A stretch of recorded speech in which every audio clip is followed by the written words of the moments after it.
Bismillahirrahmanirrahim. Assalamualaikum warahmatullahi wabarakatuh. Kita ketemu kembali dalam mata kuliah analisis fisika. Pada kesempatan hari ini kita akan membahas tentang dasar-dasar analisis fisika. Dasar analisis fisika terdiri dari 7 bagian ini. Sebagian besarnya sudah kita bahas dalam mata kuliah fisika dasar, terlebih lagi pada praktikumnya. Oleh karena itu, pada kesempatan pembahasan analisis fisika ini lebih merupakan bagaimana kita mengingat kembali apa yang sudah kita pelajari. Yang pertama adalah membaca skala analog. Ingat bahwa untuk skala analog kita memiliki NST, nilai skala terkecil, yaitu nilai dari 2 buah skala terdekat. NST ini akan berkaitan dengan galat alat, di mana galat alat dinyatakan sebagai maksimal setengah skala nilai skala terkecil. Nanti dalam pembacaan ada nilai yang kita anggap sebagai nilai pasti dan ada yang kita ambil dari suatu taksiran.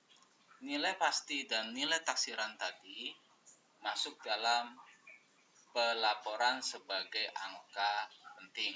Itu juga sudah kita bahas pada mata kuliah sebelumnya. Silakan Anda buka kembali. Berikutnya adalah membaca skala Neus, masih pada alat ukur analog. Pada dasarnya sama seperti alat ukur analog pada umumnya, di sini ada angka yang sudah pasti dan angka taksiran. Pada kasus di sini, pengukuran kita tentukan dari skala 0, Neus. Kasus di sini nilainya adalah yang sudah pasti adalah 29. Angka 0 ada pada posisi antara 29 dan 30. Berarti angka yang sudah pasti kita ketahui adalah 29. Kemudian, bagaimana mengambil angka taksirannya? Angka taksirannya kita lihat dengan memperhatikan garis-garis pada bagian atas skala Neus yang berhimpit dengan garis-garis pada skala utama di bagian bawah. Pada kasus di sini, kita bisa ambil garis ke-4 dan garis ke-5 yang dapat kita anggap paling berhimpit, paling mendekati berhimpit. Jika Anda menganggap yang berhimpit adalah pada posisi garis 4, maka pembacaan skalanya adalah 29,4. Atau kalau Anda menganggap yang berhimpit adalah garis ke-5, maka pembacaan skalanya adalah 29,5. Berikutnya adalah membaca skala numerik. Ingat, istilahnya skala numerik, bukan skala digital. Apa itu skala numerik? Skala numerik adalah skala ukur yang ditampilkan dalam bentuk angka yang langsung dibaca. Nah, meskipun ini skala numerik langsung dibaca pasti semua, namun tidak menjamin ketelitian pengukuran. Ada angka-angka yang tidak mantap. Kemudian tetap alat yang kita gunakan memiliki galat alat. Berbeda dengan pembacaan secara analog, maka pembacaan skala numerik, galat alatnya tidak bisa kita ambil dari setengah skala terkecil. Namun, kita ambil dari apa yang sudah ditentukan oleh perusahaan.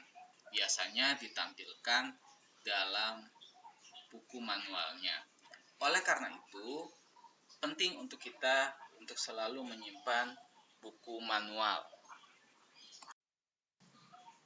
Berikutnya adalah Good Measuring Practice atau GMP. Adalah suatu cara pelaksanaan proses pengukuran dengan baik dan benar, meliputi hal-hal yang tertera pada slide. Yang pertama adalah menguji kebenaran skala alat ukur. Alat ukur meskipun baru, itu bisa jadi belum bisa kita tentukan kebenarannya. Kita punya penggaris. Ada penggaris yang mahal dengan skala yang rapi, ada penggaris yang murah dengan skala yang kurang rapi atau buram, sehingga menyulitkan untuk pembacaan, misalnya seperti itu. Nah, untuk menentukan kebenaran suatu alat ukur, maka kita dapat melakukannya dengan verifikasi maupun kalibrasi. Masing-masing sudah dituliskan pada slide. Berikutnya adalah perawatan.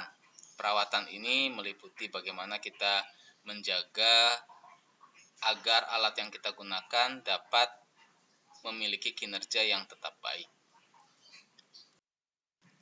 Berikutnya adalah mengatur kondisi lingkungan.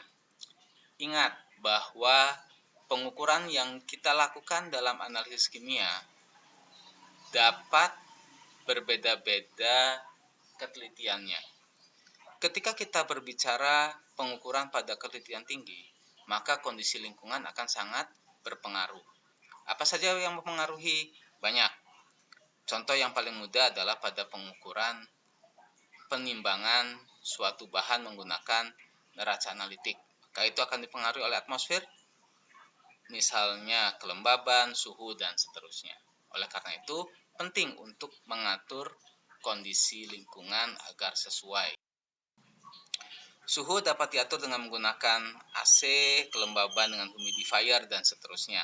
Itu nanti akan ditentukan oleh kebutuhan kita seperti apa, alatnya seberapa sensitif, kita menghendaki ketelitian seberapa tinggi, dan seterusnya. Itu nanti akan menentukan sebaik apa pengaturan kondisi lingkungan harus kita lakukan.